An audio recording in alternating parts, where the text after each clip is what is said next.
அன்பு மாணவர்களே, வணக்கத்துடன் பிரைட் விஎஸ்கே ஃபிசிக்ஸ். லாஸ்ட் கிளாஸில் நம்ம எதை பற்றி டிஸ்கஸ் பண்ணோம் அப்படின்னு கேட்டிங்கன்னா, அந்த செகண்ட் யூனிட்டில் 5 மார்க் நம்ம பார்த்துட்டு வரோம். இது வரைக்கும் நம்ம ஒரு 5 மார்க் பார்த்துருக்கோம். அதில் எது இம்பார்ட்டன்ஸ் அப்படின்னு சொல்லியிருக்கேன். நீங்கள் லாஸ்ட் கிளாஸில் என்ன டவுட்ஸ் இருக்குது அப்படிங்கிறத நீங்கள் தாராளமாக நீங்கள் என்ன கேட்கலாம். அதுக்கு நான் ஆன்சர் பண்ண தயாராக இருக்கேன். இப்போ நம்ம question number 6 very very importance. என்ன சார் எல்லா கொஸ்டின் சொல்கிறீங்க அப்படின்னா, நான் எது இம்பார்ட்டன்ஸ் சொல்கிறீங்களோ அதை கரெக்டாக அப்சர்வ் பண்ணுங்கள். எக்ஸாம் கண்டிப்பாக வரும். என்ன சார் அப்படின்னு கேட்டீங்க, internal resistance of a cell by using potentiometer. தமிழில் மின்னழுத்தமானியை பயன்படுத்தி ஒரு மின்கலத்தின் அக மின்தடையை எவ்வாறு கண்டறிவாய்? ரொம்ப ரொம்ப ரொம்ப முக்கியமான கொஸ்டின். நேற்று பார்த்தது முக்கியம். நேற்று லாஸ்ட் வீடியோவில் பார்த்த இஎம்எஃப் ஆஃப் த 2 செல்ஸ் பார்த்தோம், வெரி இம்பார்ட்டன்ட் சொன்னேன். அதே மாதிரி இப்போ பார்க்கக்கூடிய கொஸ்டின்ஸ் வெரி இம்பார்ட்டன்ட் சொன்னேன். 2 டெஃபினட்டாக வந்தே ஆகும், வராமல் இருக்காது எக்ஸாம்பிள். ரைட், நம்ம இன்னைக்கு today I will go to discuss. நம்ம எதை பற்றி இன்றைக்கி நம்ம காணொலி பார்க்க போகிறோம் அப்படின்னு கேட்டிங்கன்னா, பொட்டன்ஷியோமீட்டரை பயன்படுத்தி அக மின்தடை. அகம்னா ஒரு மின்கலத்தின் இன்டர்னல் உள்ளே ஏற்படக்கூடிய தடை. உனக்கு சாதாரணமாக நான் சொல்லியிருக்கேன், ஒரு பேட்டரியில் கரண்ட் எப்படி ஃப்ளோ ஆகும் அப்படின்னா, high potential to low potential, positive to negative. Electrons எப்படி பாஸ் பண்ணணும் அப்படின்னா, low potential to high potential, அதாவது குறைந்த மின்னழுத்தத்திலிருந்து அதிக மின்னழுத்தத்தை நோக்கி செல்லும் அப்படின்னு நம்ம பார்த்தோம். இப்போ இந்த இடத்துல ஒரு பேட்டரியில் current positive to negative flow ஆகுது. இது கண்டினியூஸாக ஃப்ளோ ஆகணும் அப்படின்னா டிஃப்ரெண்ட் எலிமெண்ட்ஸ் வழியாக பாஸ் ஆகுது. இது கண்டினியூஸாக பாஸ் ஆகணும் அப்படின்னா அந்த எலக்ட்ரோலைட்டிக், அதாவது அந்த பேட்டரியில் உள்ள மின்பகு திரவத்தின் வழியாக நெகட்டிவ் டு பாசிட்டிவ் அப்படின்னு வரணும். அப்படி வரும்போது அந்த மின்கலத்தில் மின்பகு திரவம் அந்த இடத்துல மின்னோட்டத்திற்கு ஒரு தடையை ஏற்படுத்துகிறது. திஸ் இஸ் கால்டு அக மின்தடை அப்படின்னு பேர். இது இங்கிலீஷில் எப்படி சொல்லலாம் பாருங்க, the electric current in an external circuit flows from. மின்னோட்டமானது வெளி சுற்றில் பாய்கிறது. எப்படி பாயுது? Positive to negative terminal of the செல்.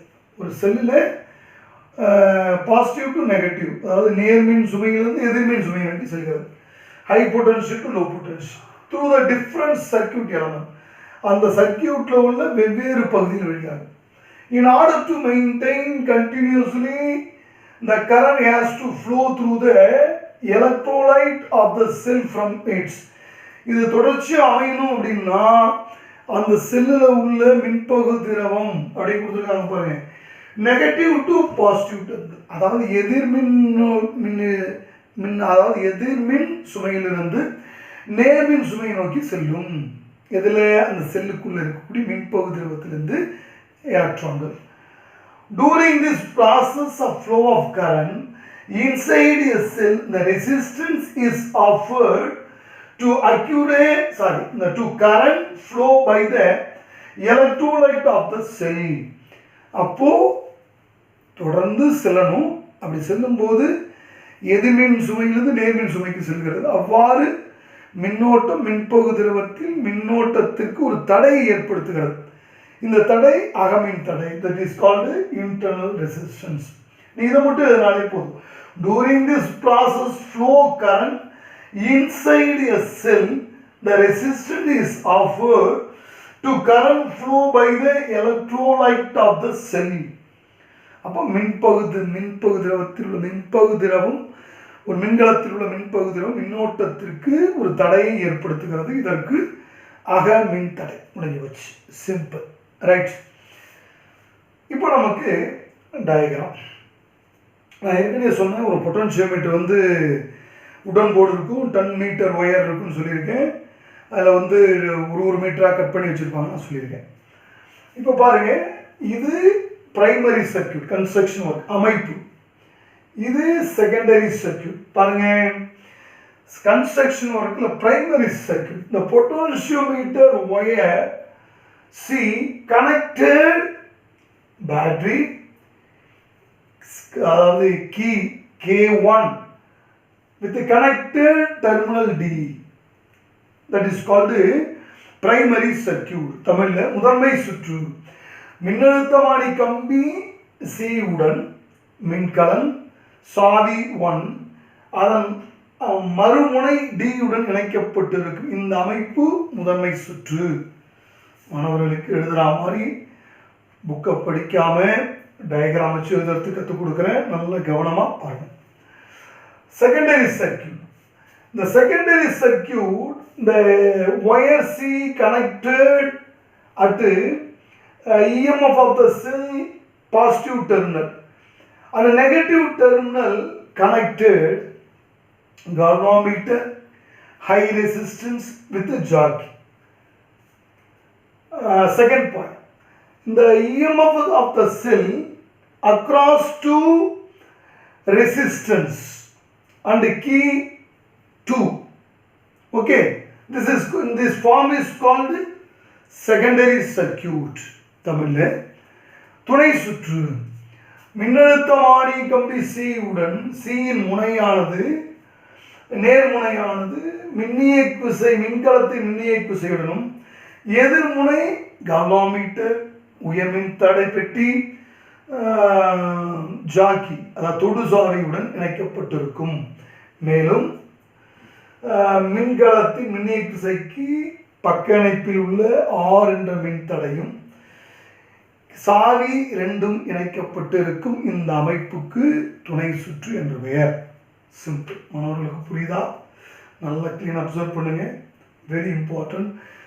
படிக்காமல் எழுதணும், அப்போ தான் புரிஞ்சுக்கிட்டு எழுதணும், அப்போ தான் ஈஸியாக எழுதலாம்.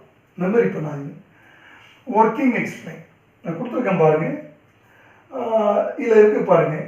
அதாவது நான் என்ன சொல்லியிருக்கேன், இதனுடைய பொட்டன்ஷியல், இந்த பேட்டரியினுடைய பொட்டன்ஷியலும் இந்த செல்லுடைய இஎம்எஃப்பும் ஈக்குவல் ஆச்சு அப்படின்னா கால்வாமீட்டர் வந்து ஜீரோ டிஃப்ளெக்ஷன் அப்படின்னு சொல்லியிருக்கேன். That is zero measuring the galvanometer is zero அப்படின்னு நான் சொல்லியிருக்கேன். லாஸ்ட் கிளாஸில் உங்களுக்கு வீடியோவில் நீங்கள் பாருங்கள், திரும்ப திரும்ப எடுத்து படித்து பாருங்கள், இப்போ தான் புரியும். இப்போ நான் என்ன கொடுத்துருக்கேன் பாருங்கள், ஒர்க்கிங் எக்ஸ்பிளைன் பாருங்கள். K2 இஸ் ஓப்பன், அதாவது இது வந்து ஓப்பன் திறந்த நிலையில் இருக்குது. அப்போ திறந்த நிலையில் இருக்குது, என்ன கனெக்ட் பண்ணலை, அதாவது R is not connected, R இணைக்கப்படவில்லை, இதான் தலைப்பு. அப்போ என்ன பண்ணுறேன், இந்த ஜாக்கியை இதில் மூவ் பண்ணுறேன். இதில் இந்த சிடி அதாவது பொட்டன்ஷியோமீட்டர் ஒயரில் மின்னழுத்தமானி கம்பியில் அப்படி மூவ் பண்ணும்போது இதனுடைய பேலன்சிங் லென்த் L1 பாருங்க.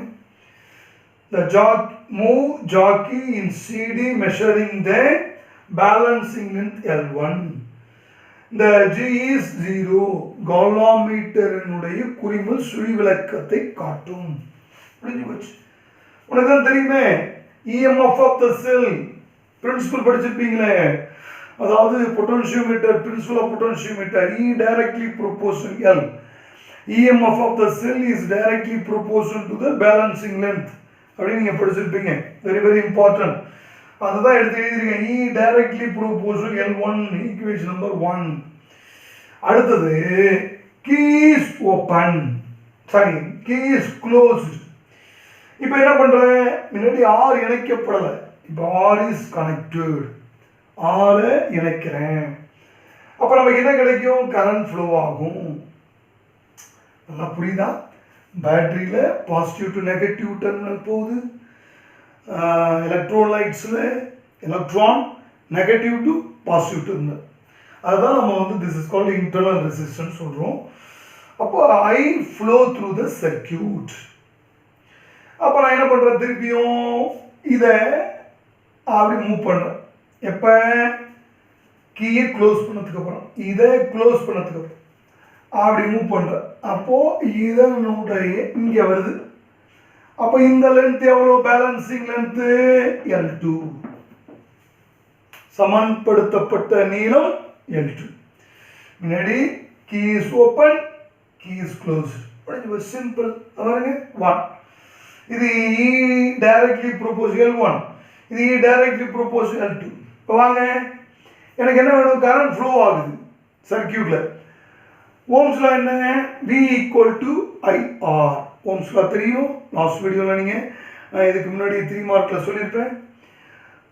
இதில் I கண்டுபிடிங்க. I equal to V by R. பாருங்க, I equal V என்ன? நமக்கு வோல்டேஜ் எவ்வளோ? EMF E, E by R plus R. இதனுடைய ரெசிஸ்டன்ஸ் R, இதனுடைய EMF, இந்த இன்டர்னல் ரெசிஸ்டன்ஸ் R. அப்போ R plus R. மாணவர்கள் புரியுதா? பாருங்க, E divided by, இதுக்கு பதிலாக E, EMF, இதுக்கு பதிலாக பாருங்க R plus R. Equation number 1.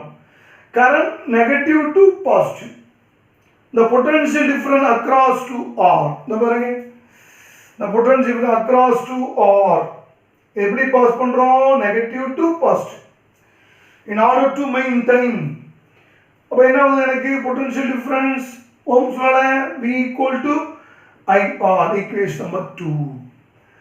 அப்போ I தான் தெரியுமே நமக்கு. இது வரைக்கும் பாருங்க, I இது வரைக்கும் பாருங்க.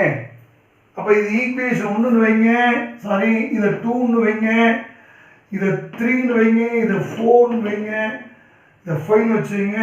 1/5. ரைட். பாருங்க, இப்போ இந்த ஐனுடைய வேல்யூ இதை சப்ஸ்டிட்யூட் பண்ணியிருக்கோம் பாருங்க.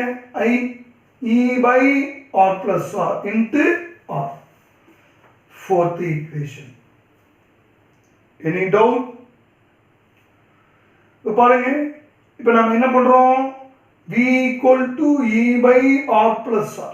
ஏற்கனவே என்னோட பேலன்சிங் லென்த் L1. திருப்பி நான் என்ன பண்ணேன்? க்ளோஸ் பண்ணேன். அதனுடைய லென்த் L2. இந்த பாருங்க, is directly proportional L2. V equal to E by R plus R into R, directly proportional L2. Equation number 4. இது எப்படி இதெல்லாம் பாருங்க, மேக்ஸ் ரூல்ஸ் படி ER by R plus R directly proportional L ER R plus R directly proportional L2. 4 5 மாத்திருக்கேன். அப்போ இந்த 5ஐயும் equation number 1ஐயும் நான் divide பண்றேன். 1/5. 1 என்ன? E directly proportional L1. 2 என்ன பாருங்க? ER by R plus R directly proportional L2. இத பாருங்க, இதை எடுத்துக்கிறேன். ER by R plus R. Cancel.